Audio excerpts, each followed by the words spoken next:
In October 2019, Emma was sitting in a hospital room she had been in too many times that year. She was 41. She had 2 daughters, 9 and 12. She had a job she was good at, a life that looked fine from the outside. And she had just received a result that her neurologist described with clinical care as, quote, likely permanent. She didn't cry in the office. She waited until she got to her car, and then, in the parking lot of that hospital, she made a decision that her doctor would later call, and I'm quoting here, unusual, but I can't argue with the data. Emma decided she was going to spend 20 minutes every single morning imagining herself healthy. Not hoping, not praying, imagining, in vivid, full sensory detail. She was going to do this every day, for as long as it took. This is what happened over the next 14 months. By the time this video ends, you will have followed Emma's complete story. What she did each morning, how her body responded, what the science says about why it worked, and what her doctors found when they ran her tests 14 months later. You'll also walk away with the exact 20-minute protocol she used. Every step, every element explained. I want to be clear about what this video is and what it isn't. This is not a video about magical thinking. It's not about wishing hard enough for things to appear. It's about a documented, repeatable practice with a growing body of neuroscience behind it that has changed the lives of people who were, by most measures, out of options. If you have ever wondered whether visualization is real, or whether it's just an elaborate way of feeling better about doing nothing, this video is your answer.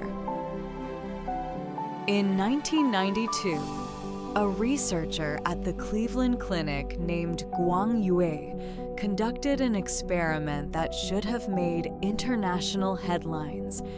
He divided participants into 3 groups. One group physically exercised their finger muscles. One group only imagined exercising. The third group did nothing. After 4 weeks, the group that physically exercised increased their muscle strength by 30%. Expected. The group that did nothing, no change, also expected. The group that only imagined exercising, the group that sat still and pictured the movements in their minds, increased their strength by 22%. They got stronger without moving. This wasn't a meditation study. It wasn't about mood or mindset. It was a measurable physical change in muscle tissue produced by thought alone. And what it revealed is something that neuroscience has been building on ever since. The human brain, at a neurological level, cannot reliably distinguish between a vividly imagined experience and a real one. When you vividly imagine an experience, with detail, with emotion, with full sensory engagement, your brain fires the same neural pathways it would fire if you were actually living it. The synaptic connections strengthen. The pattern becomes more automatic. The brain begins to build, literally, a neural architecture for the thing you're imagining. This is what neuroscientists call neuroplasticity, the brain's ability to physically rewire itself based on repeated mental input. Dr. Joe Dispenza, whose work has become one of the most cited in this area, describes it this way. Every time you have a thought, you make a chemical. If you have a thought that's connected to an emotion, you make a chemical that your body uses as information. Do this repeatedly, and you are literally training your body to believe it is already in that future state. Now, I want to be honest with you about what the science does and doesn't say. Visualization will not cure every illness. It will not manifest money from thin air. It is not a substitute for medical treatment, for real action, for showing up in the world. What the evidence does say is this: a consistent, structured visualization practice, done with emotional depth and sensory specificity, can change the physiological and psychological baseline from which you operate. It can shift the nervous system out of chronic stress response. It can alter hormone levels. It can, in documented cases, accelerate healing and change measurable biomarkers. Not all visualization is equal. Passive visualization, vaguely imagining something nice while your mind wanders, produces minimal results. What the research identifies as effective has 3 specific components. The first is emotional activation. The brain doesn't respond strongly to images alone. It responds to images paired with genuine feeling. The stronger the emotion, the stronger the neural signal. The second is sensory specificity. The more senses you engage, what you see, hear, feel, smell, touch in the imagined scene, the more the brain treats it as real. The third is repetition. A single visualization does very little, but the same practice, repeated daily over weeks and months. That's where the neural rewiring happens. Emma didn't know any of this when she started. She had read a single book, a summary of the research on mental rehearsal she'd found at the hospital library. What she had was a method. And what she had, even more than the method, was 14 months of consecutive mornings. Emma had been a secondary school teacher for 16 years. She taught English literature, which she loved. She had 2 daughters, Nora, 9, and Clara, 12. She had been divorced for 4 years. She had a small house in a suburb of Manchester that she had made, slowly and carefully, into a home. From the outside, her life looked manageable, busy, a little worn at the edges, the way the life of a single mother in her 40s tends to look, but functional. The symptoms started in 2018. At first, they were easy to dismiss. Fatigue that didn't lift with sleep, joint pain she blamed on stress, a brain fog that made her feel, in her words, like she was thinking through wet concrete. By early 2019, she had seen 3 different specialists. The consensus, delivered kindly and carefully, was a diagnosis she had suspected but hoped to hear contradicted: a progressive autoimmune condition. Manageable, but permanent. The specialists were consistent on that point. Permanent. Emma told me, through the account she later documented and shared, that the word that broke her wasn't autoimmune. It wasn't even permanent. It was the word management. "We're going to focus on management," her neurologist had said. "Not on recovery, not on healing, management." She went home that evening, put her daughters to bed, sat at her kitchen table, and wrote 1 sentence in the notebook she kept for marking student essays. "I refuse to only manage this." She wasn't naive. She understood the medical reality. She wasn't going to stop her treatment or ignore her doctors, but she had spent 16 years teaching her students that a story doesn't have to end where someone else decides it ends. And she wasn't ready to accept the ending that had been written for her. 3 weeks after that night at the kitchen table, Emma found a book in the hospital library. She had gone back for a follow-up appointment called The Biology of Belief by Dr. Bruce Lipton. She read it in 2 days. Then she found research on mental rehearsal in athletes. Then she found Dr. Dispenza's work on meditation and documented physiological change. She was not a person who believed in miracles. She was a person who believed in evidence. And what she found, in 3 weeks of reading everything she could find, was enough evidence to make her want to try. She designed a 20-minute protocol for herself. She would do it every morning, before her daughters woke up, before the day could interrupt it. She would do it every day, without exception, for as long as it took. She started on a Thursday in November 2019. The first week was hard, not because the practice was difficult, it was simple, but because nothing happened. She sat for 20 minutes each morning and imagined herself healthy. She tried to feel it. She tried to see it in detail. And then she got up, made her daughters' lunches, went to school, came home tired, and woke up the next day with the same symptoms. Nothing. She told herself she would give it 90 days before making any judgment. She had read that neural rewiring takes time. consistent, repeated signal over weeks before anything shifts. So she kept going. By week 4, something subtle changed. Not in her body, but in how she started her mornings. She noticed that the 20 minutes had become, quietly, the part of the day she looked forward to most. Not because anything was happening, but because for those 20 minutes she was, in her own words, not a patient. In that room, in those 20 minutes, I was already well. I could feel it, and that feeling, even though it was imagined, felt like mine in a way that nothing else did. The first sign came at the end of month 2. She woke up on a Tuesday.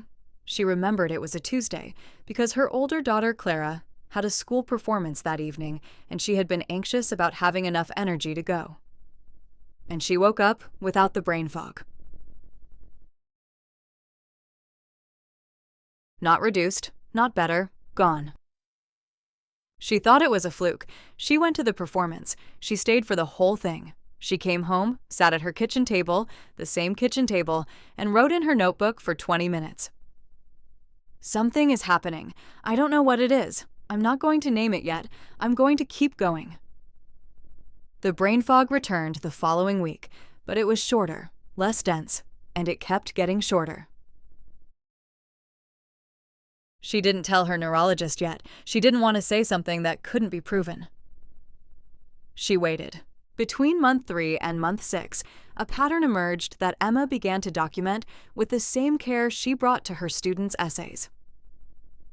The cognitive symptoms, the brain fog, the word-finding difficulty, the sense of disconnection, were occurring less frequently. When they came, they were shorter. Her energy had changed in a way she found harder to describe. Not dramatic, not sudden. More like a baseline that had quietly shifted, the way a house feels different after you've repainted it, even if you can't point to the exact wall. Her sleep improved. Her joint pain, which had been chronic and wearing, became intermittent. Some weeks it was almost absent. She was careful. She documented everything. She made no claims to herself or anyone else. I was a scientist in my own life. I couldn't afford not to be.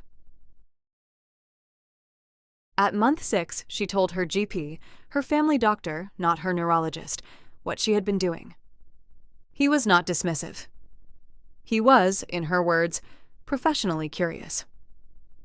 He ordered a standard panel of blood tests she hadn't had since her diagnosis.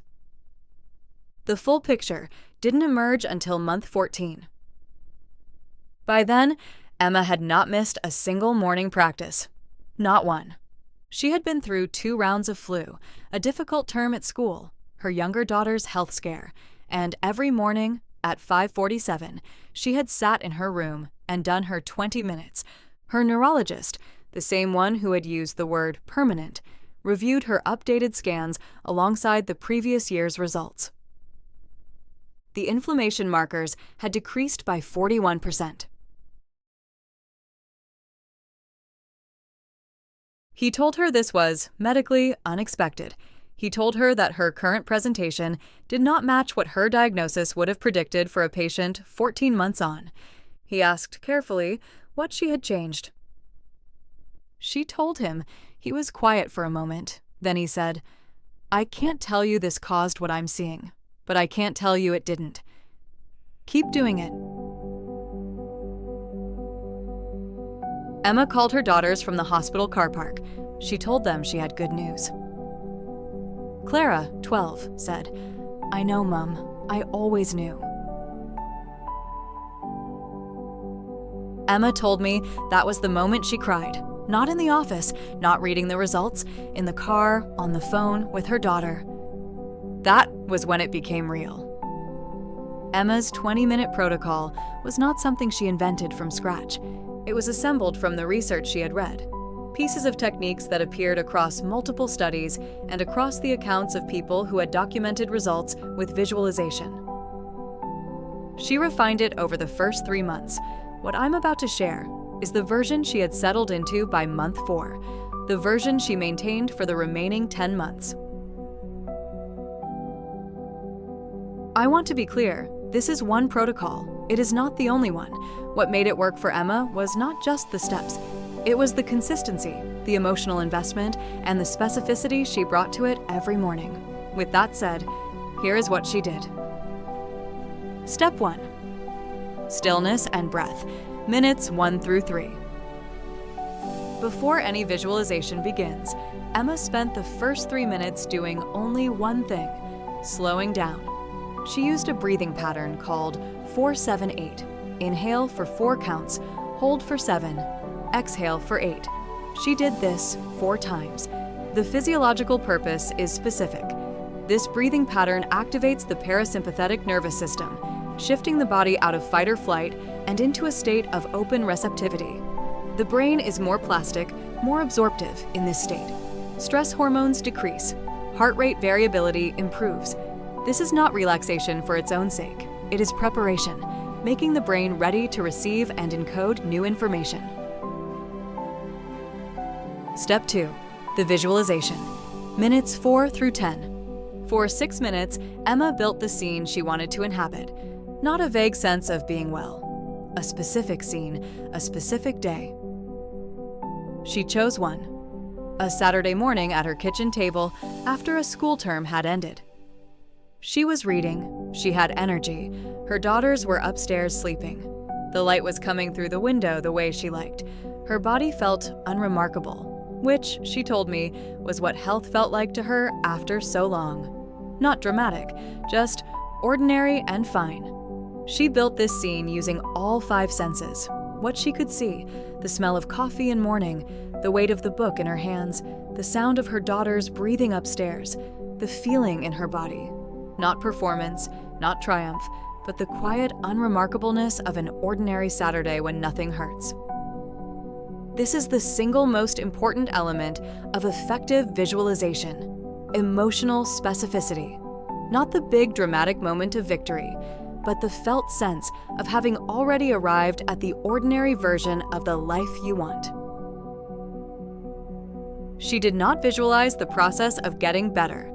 She visualized already being there. The research is consistent on this point. The brain responds more powerfully to imagining the outcome than to imagining the journey. Simulate the destination, not the road. Step 3. Journaling of intention, minutes 11 through 15. When the visualization ended, Emma opened her journal. She wrote 3 sentences, always exactly 3, always in the present tense, always as statements of fact, not aspiration. I am well. I have energy for my daughters and my work. I feel at home in my body. Not I will be, not I want to be. I am, I have, I feel. This practice, called scripting in manifestation work, has a neurological basis. Writing in the present tense signals the brain to treat the statement as an existing reality, a pattern used in both cognitive behavioral therapy and identity-based habit formation. Over time, the neural pathways that carry the belief, I am unwell, weaken through disuse. The pathways that carry I am well strengthen. This is not affirmation as decoration. It is targeted neural reprogramming, one sentence at a time. Step 4. Anticipatory gratitude. Minutes 16 through 18. For 2 minutes, Emma did something that felt strange to her at first, and became, over time, her favorite part. She gave thanks for the health she had not yet fully experienced, as though she had already received it. Not performed, not wrote. She actually tried to feel the gratitude, the same gratitude she would feel, she imagined, looking back on this period of her life, once she was through it. Thank you that my body knows how to heal. Thank you that I had these mornings. Thank you that I will be here for my daughters. The neuroscience of gratitude is well documented. Genuine felt gratitude, as opposed to going through the motions, releases dopamine and serotonin, suppresses cortisol, and shifts the brain's predictive processing toward positive outcomes. It trains the brain to scan for what is working rather than what is threatening. Done in combination with a vivid visualization, it amplifies the emotional signal, which amplifies the neural encoding. Step 5.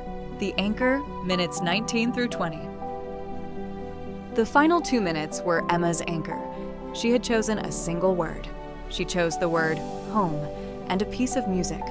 30 seconds of piano music she had selected because it made her feel the way she imagined feeling when she was well. She listened to the music and repeated the word silently. Nothing more. Over months, this anchor became a conditioned response.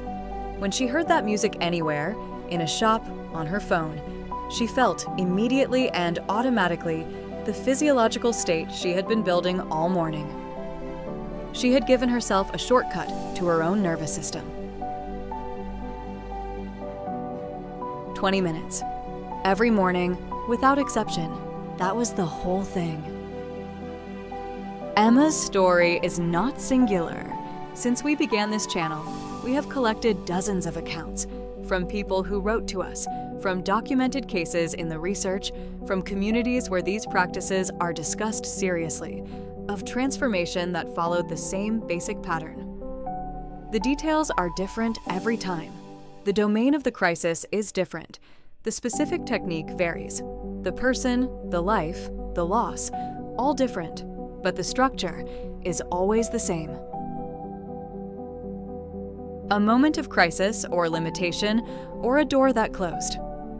A decision, usually quiet, usually private, to try something that couldn't be proven in advance. A practice, consistent, daily, unremarkable in its execution.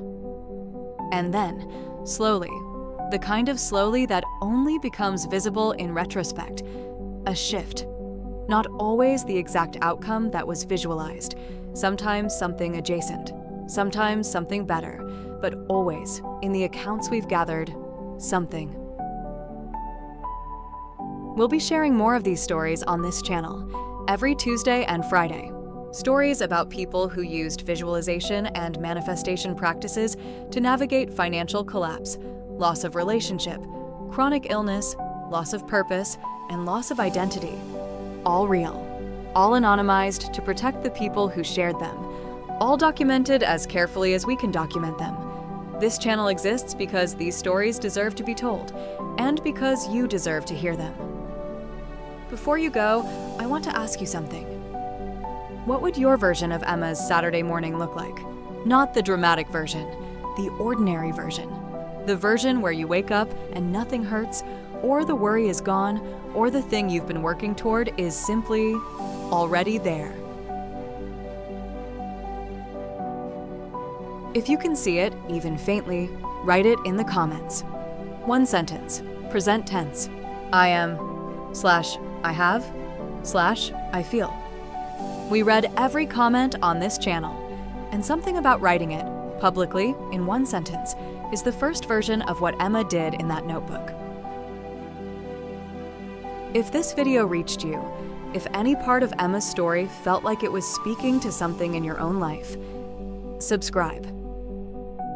We release 2 new stories every week, every Tuesday and every Friday. Each one is different.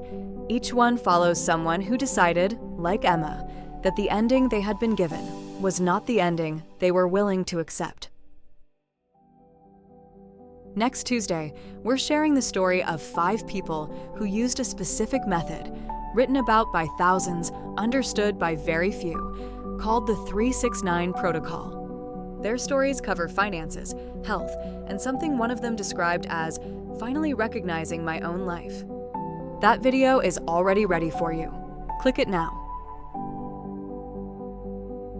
And to Emma, wherever she is on, thank you for letting us tell your story.